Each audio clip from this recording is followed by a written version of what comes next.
Namaste and welcome to Live, Love, Engage. I am Gloria Grace Rand and I am delighted to have a video expert on the show today. She is someone that I just met recently through a mastermind event. Her name is Sheryl Plouffe and she is an entrepreneur, international speaker, and former Canadian TV broadcaster. So like I said, she knows a thing or two about videos and how they can help business owners. So over the course of her 25 years in news media, she has been seen by millions of people and produced thousands of videos. And today, she helps other entrepreneurs and business professionals increase their authority and their income with video, which is awesome. She does events, probably more online events as we're recording this in the year 2020 with our pandemic than in-person ones, and offers virtual video production services or an online training and lovely things. And what her main thing that she says she is widely known for is doing away with word-for-word scripts and complicated tech in favor of simple yet strategic storytelling techniques. So she's also an author of a forthcoming book, and maybe you'll even share with us a little bit about that too, where you are in that process. But first off, welcome Sheryl to Live, Love, Engage.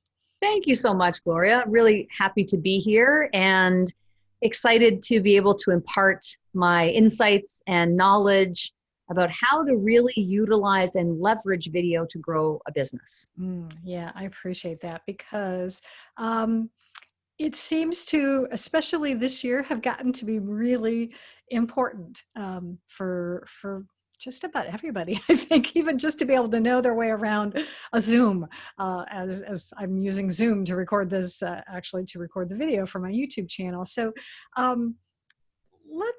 let me start. I think before we go into specifically, though, I'd like to know a little bit more about you and what made you shift your business from doing, being on camera, I presume, as a broadcaster, to then owning your own business and helping others now. Well, I think there were several things that happened, but in short, what happened was it was a realization. It was really an epiphany that happened for me during an annual meeting at the company that I used to work for. So I used to work for the Weather Network, which is the equivalent of the Weather Channel in the United States. And so in Canada, which is where I am, and in being an Arctic nation, we are obsessed with weather.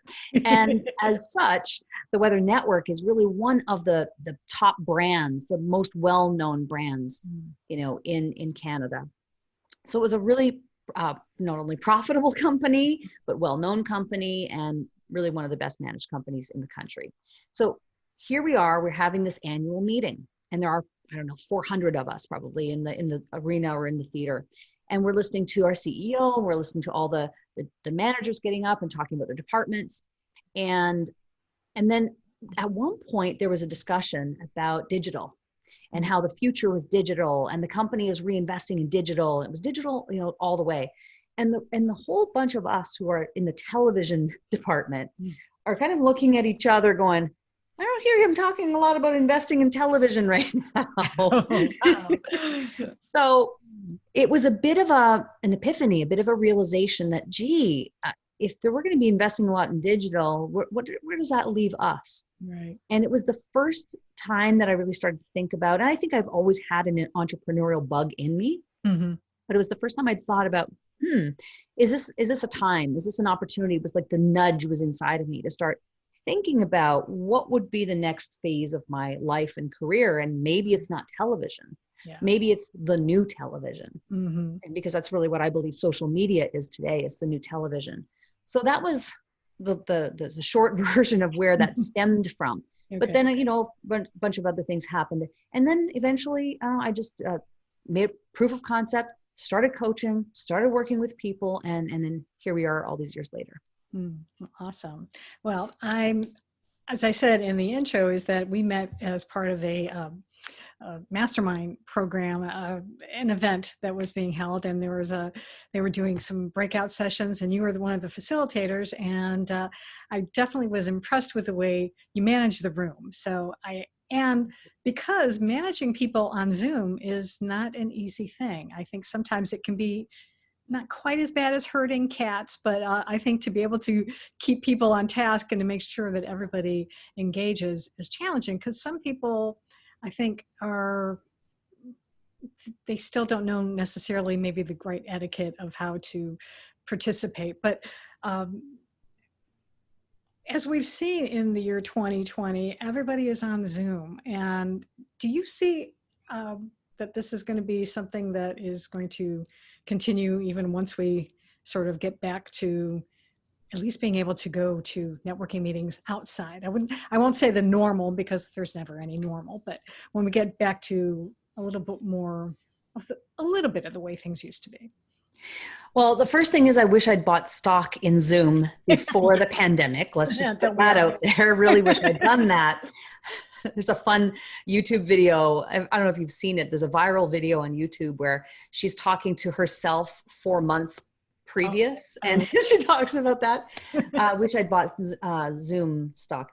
But nonetheless, I do think that what this has revealed is that, and if you talk to entrepreneurs or business owners now, they would probably tell you they've met more people since COVID than they had previously. And the reason why is because to do networking in the traditional sense required travel. It required going to a location, the conference room, the meeting room, it takes time and effort to get out there and do those things in person. Yeah. Many people have met more people now than they ever have. So I think that from the standpoint of business building and relationship building, this isn't going to stop. If anything, what this has done is just helped us to see that this is more convenient and can actually get you better results in many ways. I'm not saying that in-person networking is going away.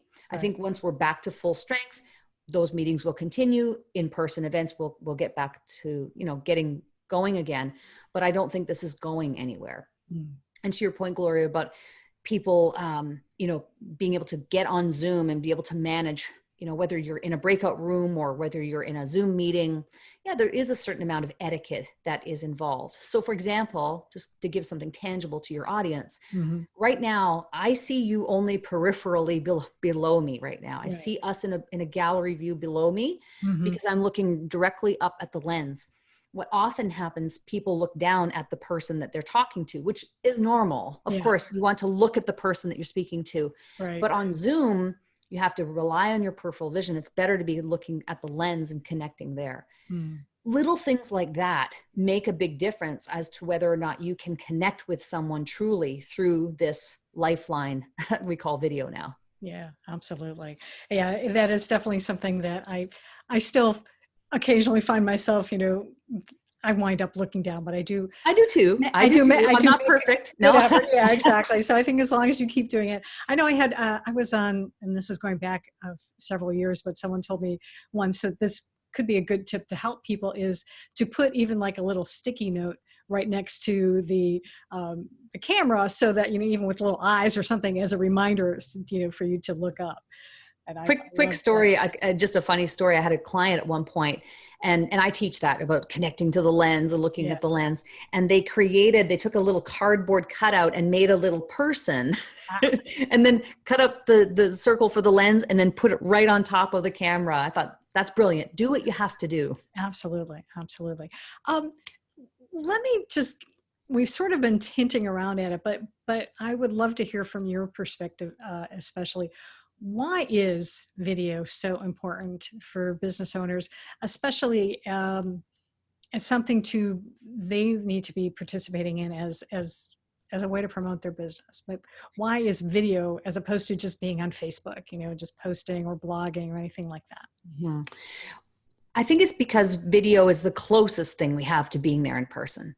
That I think is fundamentally why we've seen Zoom stocks rise and quadruple, and we've seen millions of people getting on video, because video became a lifeline for both professional and personal reasons. And so, it's the closest thing we have to being there in person. It's the second best thing. Mm. Of course, there's nothing that's going to replace in-person communication, Right. to be able to shake someone's hand and be able to really break bread with someone. But it is the closest thing we have to being there with people. And again, we have all kinds of different communication cues that are happening through video that aren't necessarily happening when you're reading or when you're listening to an audio. And listen, I am a huge fan of podcasting. What I do personally is I take my videos and I repurpose the audio from them to a podcast. And then I augment the podcast with additional longer form audio only pieces of content. So there are some strategies that you can use to do that. So I'm not against audio. I think you should definitely look at that if your audience is there.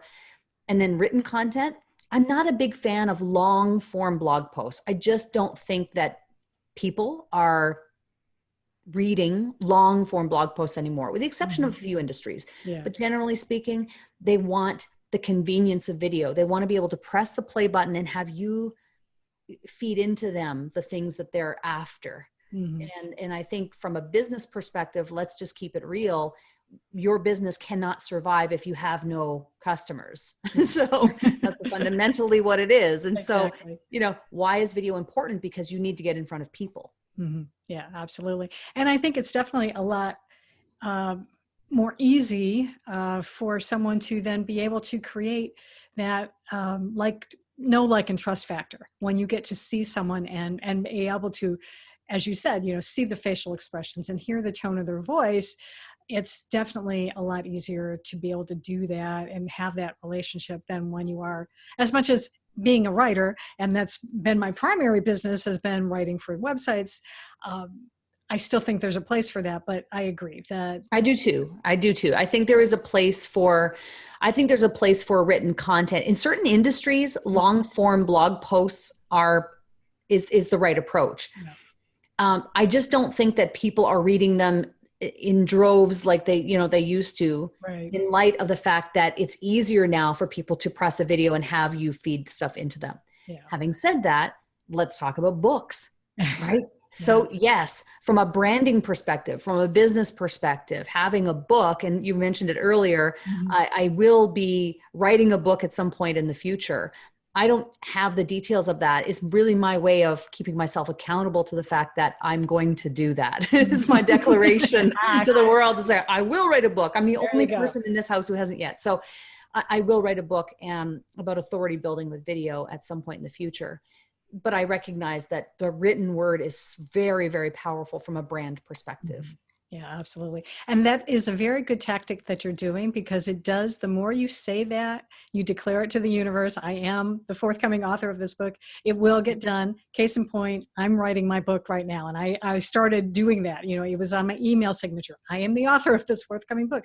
Everywhere I put that. So finally I had to start writing. So it will happen for you too. Yeah. And I believe that. It's exactly why video is how video works is, you're putting your work out into the world and you're putting your ideas out there. So it's the same thing. It's just my way of declaring and putting my stake in the ground and saying, I'm doing this. Absolutely. I don't know when, but it's coming. Well, that's good. I wanted to ask you, since you've been working for clients for a number of years, what is the one key mistake that you've seen people make with video? There are several mistakes. Right, I think three, maybe. Top three? Yeah. Okay. I think one of them is not speaking to one person. Often you'll see videos where it begins by the host saying, "Hi, everybody." Right. So they're not speaking to one person, they're speaking to everybody. Yeah. And so that's one. I think another one is perfectionism. People, in fact, I just had a call just moments ago, Gloria, with a person who suffers from that. And she just wants everything to be perfect before she ever takes action. And the truth is that the clarity comes, the clarity that we all seek as entrepreneurs about our message and who we serve. I mean, that's a process that happens over time. I believe you get that clarity from creating content. Yeah. And I think the third one is that we have to change our way of thinking, that we have to start thinking of ourselves as mini media companies. Mm. And you have the ability to do that with your phone if you wanted to. The people who hang on to the excuses for not doing the videos because of technology, I don't have the right lights, I don't have the camera, I don't have this, I don't have that, are hanging on to that because it's the easiest thing to hang their excuses on for not doing the thing that scares them. Yeah. It's really always comes back to fear. Mm-hmm. But you have to find the courage to do it, be committed to your audience, and then the confidence comes from that. Yeah, absolutely. I think one of the things that I've had people, well, coaches tell me, and then I've also shared with others too, is to think about it. It's really not about you. It's about what is it that you want to be able to give. What do you want the person you're talking to take away from that? And if you can keep that message in mind, that's going to help, and it should help you a little bit get over the fear, because if you want to come to it from a service point of view, by you not doing the video, you're depriving them of your knowledge and wisdom that could help them. So I think that could be one way to help people get over it. I don't know if you've found that in your experience. Yeah. Yeah. I mean, I work mostly with coaches, consultants, speakers, authors, and people who are building their personal brand. They likely have their own products and services that they've created and that they sell, a coaching program, a course, and things like that. And that's why there is such an emphasis on them, like you said, building that know, like, and trust through, video. And so by virtue of working with that type of entrepreneur, coaches and consultants wouldn't be coaching or consulting if they didn't already have a deep level of understanding of what it is that they do. Right. Now it's just a case of trusting themselves enough and developing the skill set of speaking about it, right, to an inanimate object. That's really what it is. And so it's a skill set like anything, but it's one that's worth developing. Yeah, definitely. And I will say that the more you do it, the easier it gets. I mean, the first time I ever spoke in public, doing a presentation, a networking meeting, I was terrified. And afterwards, everyone was like, "Oh, you did great." I was like, "Really? Okay, that's good." And then the first time I ever tried to do a video, this was in the days of where we had the flip camera, or the flip camera. The flip camera. And I think I did it 10 or 12 times before I was satisfied enough to put it on YouTube. Now, it's like, I don't worry so much about that, because it'll never get done if you wait for the perfection. I think once you start doing video, or frankly, creating any content, right? Because at the end of the day, I mean, I happen to specialize in video, but it falls within the realm of content marketing, which then falls within digital marketing. I mean, it's all kind of related. They're all interconnected. Yeah. But one of the things that happens when you start to create video or any type of content is that you just start to become more confident with what it is that you're saying, and you start getting some results. When you get even one person who writes back and says, "Oh, I enjoyed this," it could be really short. It's like, "Oh, okay, something good happened here." That's right. And it helps. That's why I mean about the courage, the commitment, and then the confidence comes. These little things that happen, every little like, every little share, helps to contribute to your self-confidence around doing it. And then it makes you go, "Okay, I didn't melt, so let's try it again." Yeah. And you just keep progressing, and you keep moving in that direction. Eventually what happens is you get to a point where your audience grows quite large. I mean, I'm reaching, I think, around 30,000. My audience is probably about 30,000 now. Now I'm starting to get the haters, right? And some people say that's also an indication of success and growth when you start getting the haters at some point. But typically that's not what happens in the early stages. Most people want you to succeed. Most people are there to support you. That's true. And those conversations are really happening inside your own head. Your own insecurities are rearing their ugly head. Most people want the best for you. Yeah, absolutely. Absolutely. Is there maybe a common misconception maybe about video that people have, that maybe even like a myth about video that you either disagree with or that you'd like to dispel? Have you found anything like that? Uh, a misconception.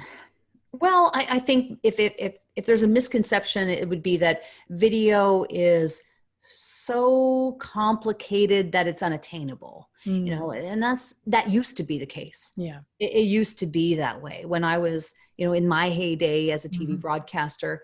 If you wanted to have a show, you would have to go through the gatekeepers. You would have to audition, and a producer, or you'd have to get, the show would have to get produced, but there were gatekeepers there. You Right. weren't able to just start a YouTube channel and start your own show. You couldn't Yeah. just start your own podcast. Like it That's was, true.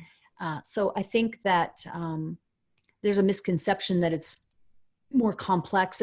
It can be, Hmm. but it can also be simple. Mm. You know, you in your introduction to me of me today, we're talking about strategic storytelling.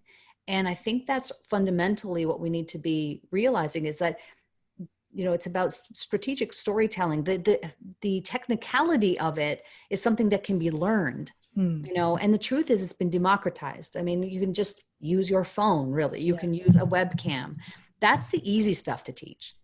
What's more complicated to teach is, or really dialing into, who is it you want to attract? Mm. What is your message? What is your point of view? What do you believe? Those are the things that are heady and can take more time for people to really Hmm. grasp.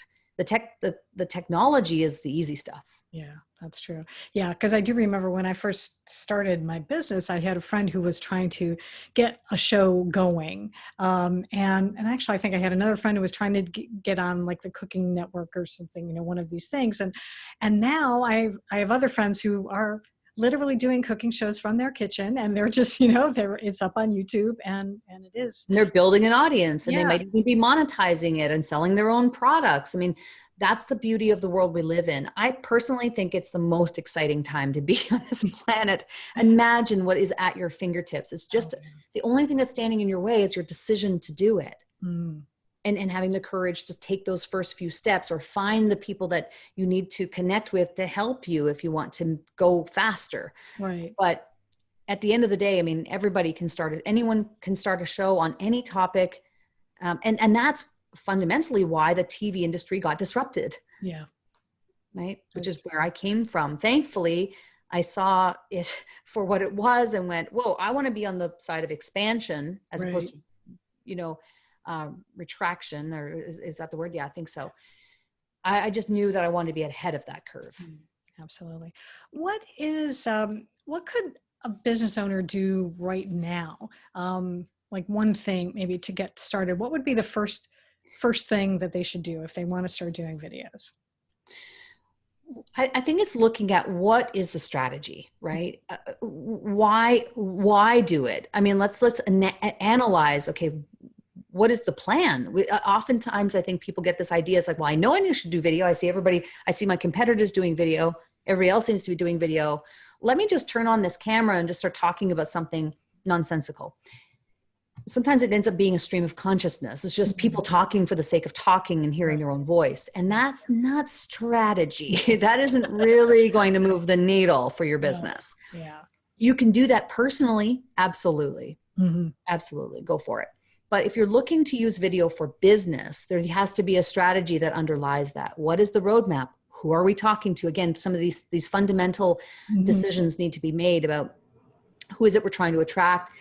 Having some plan, having a content calendar, looking at ways that you can capture ideas, Hmm. having those things set up.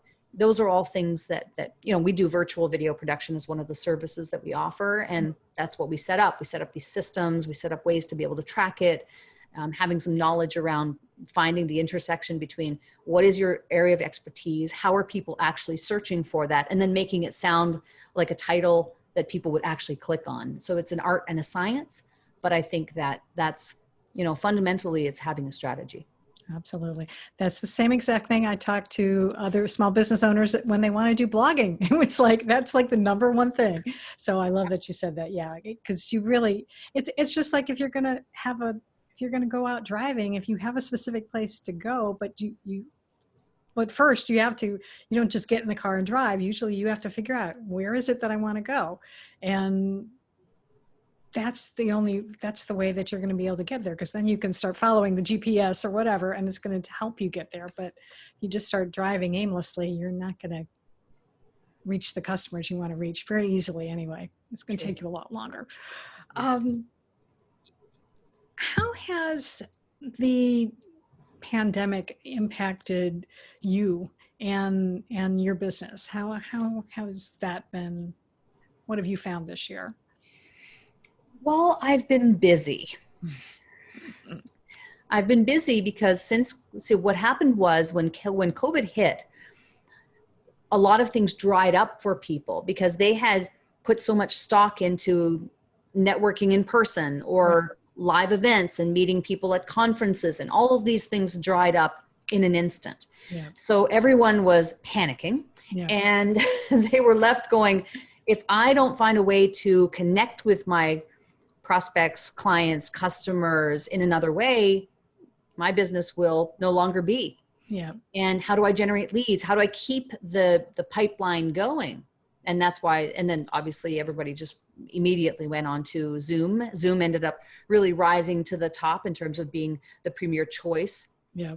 And now it's very common. People all know, if you talk about, Googling something, well, now we're Zooming, and it's become commonplace. It's just become part of our vernacular. So I think that for me personally, I've been very busy. I've been speaking so much, and that's great. It helps me to connect with more people and grow my audience and share what it is that I know, and hopefully inspire and motivate people to do things more strategically and not be so caught up in that sense of perfectionism of waiting. Yeah. It's more about, here are some strategies, get out there and start doing it. So I've been very busy, Gloria, with speaking and working with clients. We're developing.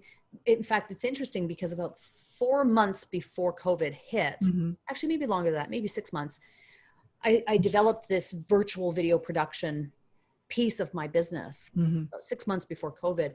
So when COVID hit, here was this thing that we were developing, and then it all of a sudden it started to develop more quickly because people said, oh, that's a service that I could really use. I could have you interview me, and then what our responsibility is to make videos from those clips, and the branding and everything that goes with that.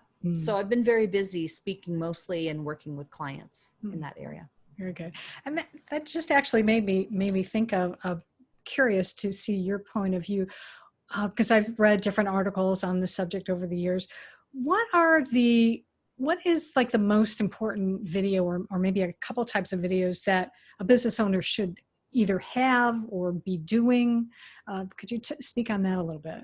I think the number one, again, my specialty is to help position people as authorities, experts, leaders, resources in their industry. Right. So that stems from teaching. So when I talk about, doing videos, I'm often suggesting that they teach something, that they share their knowledge. And so how-to videos are probably the most obvious ones to really produce. And it doesn't necessarily mean that your video has to be titled with how to something, something, something every single time, but the concept of it is to teach. So to teach something, to coach, to mentor, and that could involve inspiring and motivating and educating and, entertaining people within that realm. But I think that how-to videos for most people are a surefire bet. It's a good place to start. Awesome. And do you think, does it matter? Do the videos, should they be on YouTube, or should it be on Facebook, or do you need to do both? What's your opinion on that? Again, I think it comes back to where your audience is. Who is it that you're looking to attract? So for me, I built my business predominantly on Facebook. And then late last year, so late 2019, I realized that I wanted to reach more people, new people. I was talking to the same people, which is great. It's awesome. Great to nurture your audience. Yes. But I needed to have new people come to discover me. And that was really what was missing for me, was this discoverability organically, so without paying for ads. Right. And I decided that, well, the number one, it's YouTube. I mean, that's what that is. Yeah. Google owns YouTube. They're Right. the number one and two search engines in the world. People are Googling for solutions to problems all the time. And so Absolutely. it was not a question of where that would be. It was YouTube. So when I made that switch, in December 2019, I had 850 subscribers. I was not monetized yet. Mm-hmm. And that was because I had been very sporadic with my videos on YouTube. It was just like, Yeah. well, once in a while. But once I committed to it and I thought, okay, this is my core platform and I'm going to produce my core content there every single week, Mm-hmm. which is now like every Thursday. Yeah. You know, now as of the recording of this interview, I've crossed 12,700 Wow. subscribers in that period of time. I get generally between 50 and 100 new subscribers daily. Oh my gosh, that's amazing. Mm-hmm. So how are you promoting them? I mean, do you just, or is it just organic? You're just doing it through SEO, or do you also share them on like other social media platforms? Well, I guess one could argue that the algorithm is just like one big ball of SEO. Yeah. And so YouTube does a lot to promote your content if it's valuable to the audience. And again, it comes back to the strategy. But do I promote it? Absolutely. I mean, I talk about it when I'm speaking. I'll say, please subscribe to my channel. I have it on my email signature. Of course, there are things that I do to help promote it. Yeah. But I'm not running ads to it, if that's what you mean. So it is 100% organic, the results that I've seen so far. And I'm not opposed to running ads. And who knows, I may run ads. I feel like I'm at the stage now of my business where scaling is on the horizon. Right. And I feel like my proof of concept is solid, you know, and that's when I'm going to run ads and scale. Okay. Often what I see people do is they run ads too prematurely with lackluster to no results. Right. And it's because they haven't done the work to create the consistent content and the audience and the proof of concept and a solid offer and a solid, you know, what I don't like the word funnel, but pipeline. Right. And once you get that, then that's the time to scale. Okay. Awesome. Well, yeah, I just wanted to, get that your experience with that, especially for people who are just starting out in video, who may think that, well, yeah, all I got to do is start doing video, but there is more to it. As you said, there has to be a strategy to it, and there are some steps to take to be able to get the video seen. There's a whole piece around YouTube. Right. YouTube is its own, like, you know, we have a course all about YouTube. It's just, it's that big of a thing. There are so many intricacies to how to do it well and how to do it properly. And I'm still learning. I mean, I'm always experimenting and learning new things. Even people who I look up to in the YouTube world, you know, they're always experimenting. So even, we're always looking to tweak and it just becomes a process. But yeah, we're able to teach YouTube all unto itself. Different platforms, you know, there's a whole course around Facebook, a whole thing around Instagram. Like each of these buckets are courses unto themselves. Yeah. Because they all have little unique properties and unique techniques, I think, of how to use them effectively to attract your audience. So that's good that you do that, which leads me to, lovely, you gave me an option or opening for the segue into, if someone wants to subscribe to your YouTube channel, for instance, how and contact you maybe to sign up for any of your courses, how can people get in touch with you? Sure. I mean, if you go to YouTube and just put my name, which is spelled Sheryl, and Plouffe is a good old French Canadian name, that you can put in there and you'll find it. I mean, no doubt, my name is unusual enough that you shouldn't have any trouble finding me. You can also connect with me, you know, if you're on Instagram, you know, DM me. You can send me an email, Sheryl@SherylPlouffe.com. Just go to my website, contact me there. I'm reachable. And I'm happy to help you go in the direction that you need to go. You know, I happen to know a lot of people and connected, so I can always provide you and move you in the direction of the resource that you might need to build your business. Because you know, marketing is a function within the business, but there are other factors as well. And sometimes, you know, I'll meet people and say, you know what, really need to get this dialed in first. Let's get this dialed in. And then this is the next step. Like I'm able to give some advice on that. So just connect with me. I'm happy to send you to new, other resources, you know, free resources that will help you get to the next level. Awesome. Well, I appreciate that. And I will have all of that information in the show notes as well. So if you are in the car Oh, or something. yeah, exactly. And I should mention that every Wednesday I do a free training. So Oh, every Wednesday, a different tactic, usually a different marketing tactic through okay. the lens of video or sometimes directly related to video. Hmm. And you can look for that. It's zoom.cashinOnCamera.com and you Hmm. can register for it. It's Oh, free. I do it every week. And awesome. often I get my next topic from the audience who say, hey, let's talk about this next week. Okay. Write that down. It's a lot of Excellent. fun. Excellent.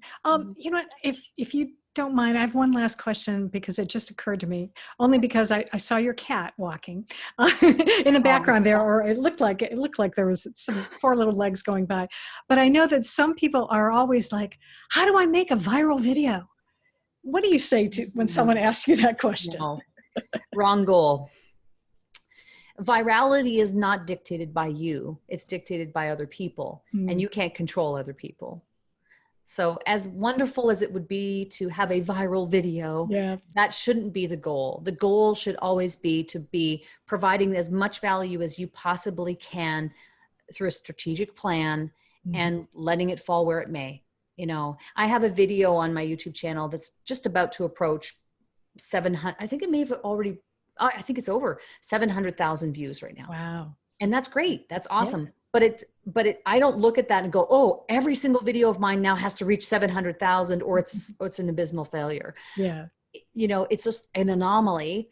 I went out, did amazingly well. Yay, that's Yeah. great. But my goal is never to replicate that. My Mhm. goal is always to just week in and week out, be consistent.